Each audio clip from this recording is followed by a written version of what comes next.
December 24th, 2019. A date that probably won't be relevant or worthy to remember in any case, except you've opened a present from your grandma that day that you probably haven't used even 1 year later. To me, it's the date of my yearly return to home, reflecting on what happened in the prior year, having a couple of days off from my regular work, spending time with the part of my family that is still here, remembering the ones that have gone too soon, forgetting all the negativity and settle down, well, recharge. And it's the time of the year in which I reflect on what happened the year before on my YouTube channel, go through all the small nicks and knacks and give you a glimpse of what's to come in the future. So let's begin by going through some points that I had planned for 2020 and if I actually achieved that.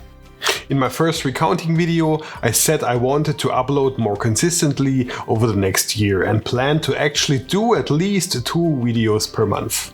Which means 24 videos per year, including, well, this video. I actually managed to record and upload 32 videos, making 8 more videos than what were initially planned. I held what I had promised last year, even though I had a 2-month hiatus in which I did not upload a single video.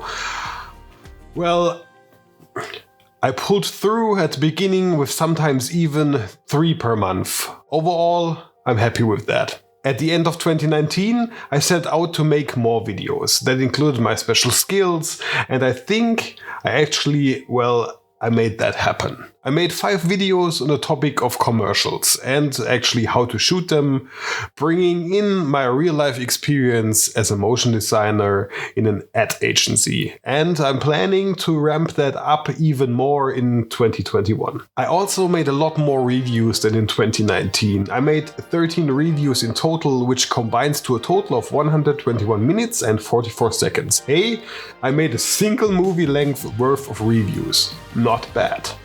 I also made 2 short films for fun, one on the topic of Corona and one for competition to show some virtual bro love for Peter Lindgren. It was fun and, well, some new challenges arrived from that.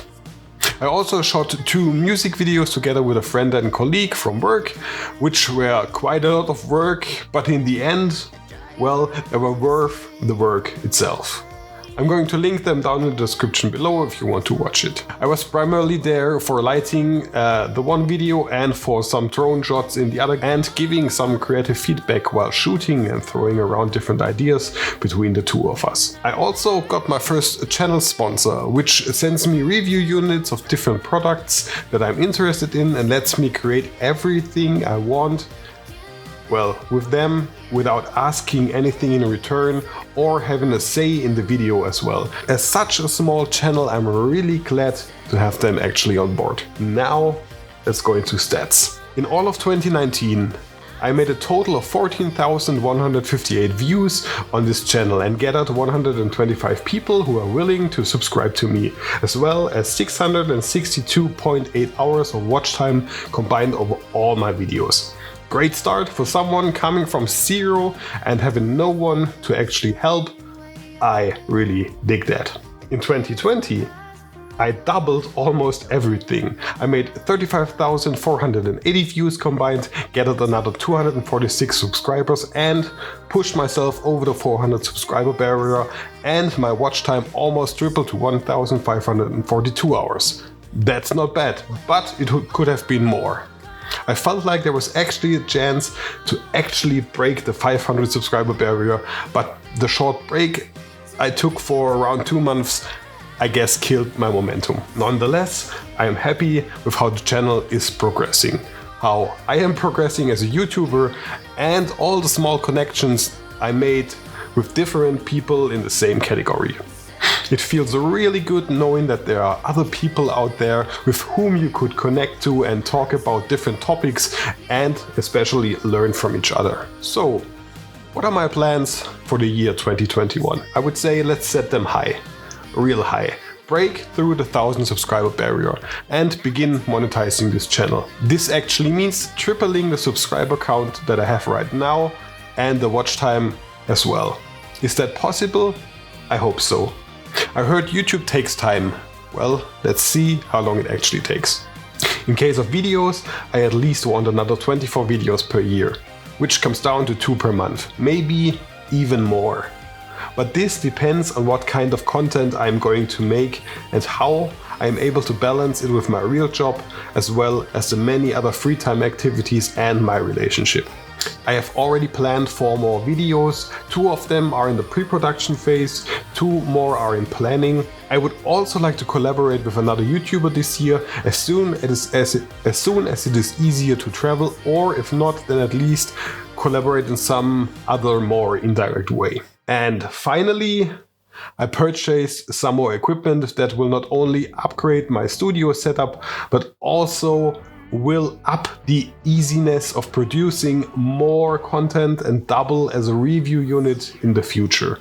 I also plan on expanding and upgrading even more equipment in the coming year, but haven't made a final decision yet. Just as a small taste, I am planning to upgrade my B-Cam to something a tad more modern. Right now it is my trusty old Alpha 6000, and I'm thinking of getting either the 6.1 or the 6.4 to keep in line with my Sony lenses that I've already bought. But I haven't actually decided yet, is it worth it, or should I just get another Pocket 6K or 4K? The last thing that I wanted to tell you in 2020 is this. Sincerely, thank you. Not only for the views and comments and all the other stuff. No, thank you for keeping up. For holding your head up, working through this desperate year, keeping it together, helping people that were in need, being there for somebody else. And this year, remember one thing, compassion always wins. And for all you people out there who have been or are suffering with all your different reasons, next year is going to be better. Cheers to you, and see you in 2021. My name was Leech, and until then, have a great Christmas and Sylvester. Goodbye.